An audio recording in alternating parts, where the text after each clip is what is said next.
Hello everyone, welcome to my YouTube channel Shiksha Diksha. तो चलिए शुरू करते हैं अपनी आज की वीडियो स्टार्ट करने से पहले एक मोस्ट इंपॉर्टेंट न्यूज़ जो कि है आप लोगों के लिए, जो भी लोग तैयारी कर रहे हैं CSIR UGC नेट के लिए, उनके लिए क्रैश कोर्स के बैचेस आए हैं। 60 डेज़ का आपका क्रैश कोर्स का बैच आया है लाइफ साइंसेस के लिए, जो कि आपका 7 अप्रैल से स्टार्ट हो रहा है। इसमें आप देख सकते हो मोस्ट टैलेंटेड एजुकेटर्स जो होंगे वो आपको पढ़ाएंगे, सारे टॉपिक्स जो हैं वो डिस्कस करेंगे। इसी तरीके आपका मैथमेटिकल साइंसेस का क्रैश कोर्स का 60 डेज़ का बैच है, ये भी स्टार्ट हो रहा है 7 अप्रैल से। यहाँ भी आप एजुकेटर्स देख सकते हो, जैसे कि देखिए यहाँ पे तीन एजुकेटर्स आपके सारे बैचेस में रहेंगे। ऐसे ही आपका क्रैश कोर्स का बैच लाइफ साइंसेस बैच 1 आ रहा है 60 डेज़ का, ये भी बैच है। सब आपके 7 अप्रैल से ही स्टार्ट हो रहे हैं। और लाइफ साइंसेस का बैच 4, ये भी आपको 16 डेज़ का क्रैश कोर्स बैच है। यहाँ पे भी आप एजुकेटर्स अपने देख सकते हैं। सो गाइज, ये सारे जितने भी बैचेस हैं इनकी लिंक आपको डिस्क्रिप्शन में मिल जाएगी, आप वहाँ से ज्वाइन कर सकते हो बैचेस। और अगर आपको कोई भी लोग सब्सक्रिप्शन लेना चाहते हैं प्लस या आइकॉनिक का, या फिर आप इन बैचेस को ज्वाइन करना चाहते हैं, तो आपको मेरा रेफरल कोड यूज़ करना होगा जो कि है शिक्षा 10, और आपको 10% का डिस्काउंट मिलेगा। सो गाइज जल्दी कीजिए, लेट मत कीजिए, डिस्क्रिप्शन में लिंक अवेलेबल है, वहाँ से जाके जल्दी से ज्वाइन कर लीजिए। तो चलिए बढ़ते हैं अपनी आज की वीडियो की तरफ। हेलो एवरीवन, तो चलिए शुरू करते हैं अपनी आज की वीडियो। आज की जो हमारी वीडियो है उसमें हम लोग अप्रैल मंथ के करंट अफेयर क्विज देखने जा रहे हैं। तो चलिए स्टार्ट करते हैं अपने पहले क्वेश्चन से। तो पहला क्वेश्चन देखिए क्या कह रहा है। कह रहा है वैश्विक लैंगिक भेद अनुपात रिपोर्ट, जो आपकी इंडेक्स ये जो निकलता है, ठीक है, लैंगिक भेद अनुपात रिपोर्ट 2021 में 156 देशों की सूची में भारत 28 पायदान फिसलकर कितने स्थान पर पहुंच गया है। अब देखिए अगर बात करें तो ये जो आपका लैंगिक भेद अनुपात है ये बहुत ज़्यादा इम्पोर्टेंट आता है, बहुत ज़्यादा इम्पोर्टेंट होता है।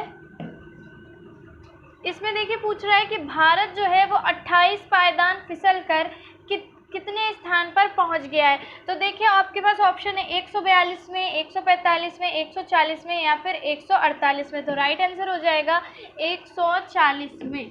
ठीक है, एक मिनट, ओके। देखिए क्या कह रहा है, वैश्विक लैंगिक भेद अनुपात रिपोर्ट 2021 में 156 देशों की सूची निकाली गई। ठीक है, 156 देशों की एक सूची थी जिसमें भारत जो है 28 पायदान फिसल कर, ये आपका जेंडर जो डिफरेंस रेशियो है ये बहुत ज़्यादा इंपॉर्टेंट है, आपका कई एग्जाम्स में पूछा जाने वाला है। तो देखिए वैश्विक लैंगिक भेद अनुपात रिपोर्ट 2021 में 156 देशों की टोटल सूची निकाली गई, जिसमें इस बार भारत जो है वो 28वें पायदान पे फिसला, यानी कि नीचे आया और 140वें स्थान पे पहुंच गया। ठीक है, इस रिपोर्ट के अनुसार दक्षिण एशिया में भारत सबसे खराब प्रदर्शन करने वाला तीसरा देश बन गया है। पिछले साल यानी 2020 में 153 देशों की सूची में भारत 112वें नंबर पे था। ठीक है, पिछली साल जो निकला था उसमें 112वें नंबर पे था। इस बार 28 अंक जो है नीचे गिरा है और किस पे पहुंच गया, 140वें पे पहुंच गया है। ठीक, चलिए आते हैं नेक्स्ट क्वेश्चन पे। नेक्स्ट क्वेश्चन क्या कह रहा है, निम्न में से किस राज्य सरकार ने महेंद्रगिरी को राज्य के दूसरे बायोस्फीयर रिजर्व के रूप में प्रस्तावित किया है। महेंद्रगिरी पर्वत, जिसका जो आपके धर्म ग्रंथ है उनमें भी महेंद्रगिरी पर्वत का जिक्र किया जाता है। ऐसा माना जाता है कि भगवान परशुराम का निवास स्थल माना जाता था महेंद्रगिरी पर्वत को। ठीक है, तो ये आपका पूछ रहा है कि कौन सी राज्य सरकार ने जो है राज्य को दूसरे बायोस्फीयर रिजर्व के रूप में प्रस्तावित किया, उड़ीसा ने। ठीक है, चलिए देख लीजिए। कह रहे हैं कि उड़ीसा राज्य सरकार ने महेंद्रगिरी को राज्य के दूसरे बायोस्फीयर रिजर्व के रूप में प्रस्तावित किया है। यह राज्य के गजपति जिले में एक पर्वत है। यह 1501 मीटर की ऊंचाई पर स्थित है। महेंद्रगिरी राज्य की दूसरी सबसे ऊंची चोटी भी है और राज्य के प्रस्तावित दूसरे बायोस्फीयर रिजर्व महेंद्रगिरी का क्षेत्रफल लगभग जो है देख लीजिए 4,70,955 हेक्टेयर है। ठीक है, ये महेंद्रगिरी पर्वत का एरिया है। तो ये किस सरकार ने किया है, उड़ीसा राज्य सरकार ने किया है। ठीक है, बायोस्फीयर रिजर्व के रूप में। चलिए आते हैं नेक्स्ट। बायोस्फीयर रिजर्व यानी जैव मंडल आरक्षित क्षेत्र। ठीक, देखिए नेक्स्ट क्वेश्चन क्या कह रहा है, निम्न में से किस देश ने जानवरों के लिए दुनिया का पहला कोविड-19 वैक्सीन, अभी तक तो जो बन रहा है भाई वो किसके लिए, ह्यूमंस के लिए है, लेकिन पूछ रहा है कि कौन सी देश ऐसा है जिसने कि एनिमल्स के लिए जो है किया है, तो एनिमल्स के लिए करने वाला कौन सा देश है, अमेरिका, रूस, चीन, भारत। तो देखिए रशिया ने पहली वैक्सीन निकाली है फॉर द एनिमल्स, ठीक है। चलिए देख लीजिए, रूस ने कोरोना वायरस के खिलाफ जानवरों के लिए दुनिया की पहली वैक्सीन दर्ज कराई है। राइटर्स की रिपोर्ट के मुताबिक कृषि नियामक, ये उनका नाम है रोसेल खोजनादजोर, ठीक है, थोड़ा सा अजीब नाम होता है वहाँ के लोगों का, ने बताया कि टीकाकरण के बाद इम्यूनिटी 6 महीने तक रहती है। मतलब ये जो वैक्सीन का टीकाकरण होता है, वैक्सीनेशन होता है जो, उसके बाद इम्यूनिटी जो है वो 6 मंथ तक रहती है। प्रतिरोधक क्षमता, रोग प्रतिरोधक क्षमता जो है उस रोग से, पर्टिकुलर डिजीज से लड़ने की 6 मंथ तक जो है बॉडी में रहती है। लेकिन वैक्सीन निर्माता उसका विश्लेषण जारी रखे हुए हैं। कृषि नियामक के उप प्रमुख ने बताया कि जानवरों के लिए वैक्सीन का विकास रोसेल खोजनादजोर की एक यूनिट ने किया है और उसका नाम क्या रखा है, नाम सबसे ज्यादा इम्पोर्टेंट है, कार्निवैक कोव, ठीक है, कार्निवैक कोव रखा गया है, ठीक। चलिए, तो ये किसके लिए रखा गया है, एनिमल्स के लिए। चलिए कार्निवैक कोव।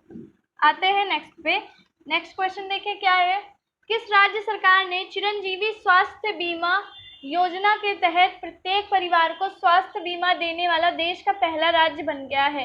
कौन सी स्टेट गवर्नमेंट है जिसने चिरंजीवी स्वास्थ्य बीमा योजना के तहत प्रत्येक परिवार को स्वास्थ्य बीमा दिया है, तो ऑप्शन में है राजस्थान, बिहार, पंजाब, झारखंड। तो राइट ऑप्शन हो जाएगा आपका राजस्थान। राजस्थान गवर्नमेंट के द्वारा जो है ये किया गया। देखिए क्या लिखा हुआ है, राजस्थान सरकार चिरंजीवी स्वास्थ्य बीमा योजना के तहत प्रत्येक परिवार को स्वास्थ्य बीमा देने वाला देश का पहला राज्य बन गया है।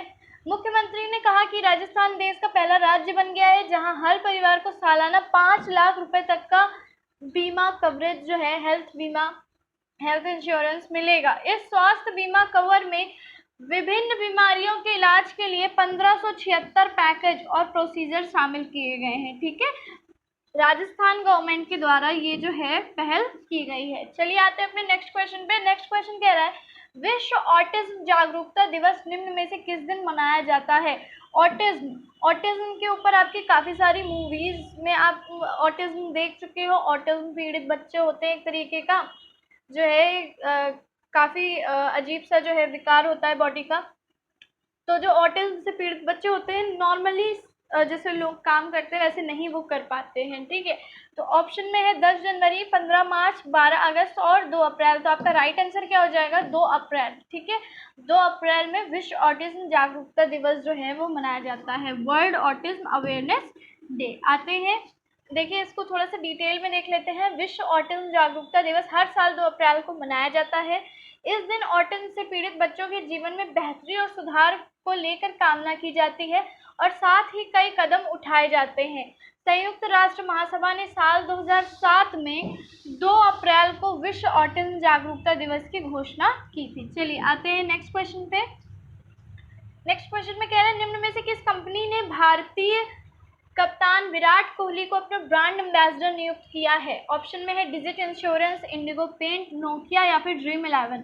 तो राइट हो जाएगा डिजिट इंश्योरेंस ने अपना ब्रांड एम्बेसडर विराट कोहली को नियुक्त किया है। देख लीजिए थोड़ा सा, डिजिट इंश्योरेंस ने क्रिकेटर विराट कोहली को अपना ब्रांड एम्बेसडर बनाया है। कोहली ने पूर्व में डिजिट इंश्योरेंस में निवेश भी किया है, ठीक है, वो निवेश भी कर चुके हैं, इन्वेस्ट भी कर चुके हैं। डिजिट इंश्योरेंस एक सामान्य बीमा कंपनी है। विराट कोहली भारतीय क्रिकेट टीम के तीनों फॉर्मेट के कप्तान हैं।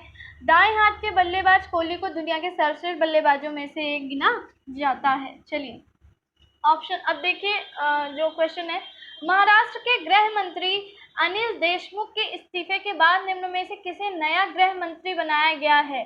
जब अनिल देशमुख जो थे होम मिनिस्टर महाराष्ट्र के, उन्होंने अपना इस्तीफा दे दिया, उसके बाद कौन बने हैं। ऑप्शन में है अजीत पवार, अशोक चौहान, दिलीप वालसे पाटिल या फिर आदित्य ठाकरे। तो आपका राइट आंसर हो जाएगा दिलीप वालसे पाटिल। इनको महाराष्ट्र का नया होम मिनिस्टर, नया गृह मंत्री बनाया गया है।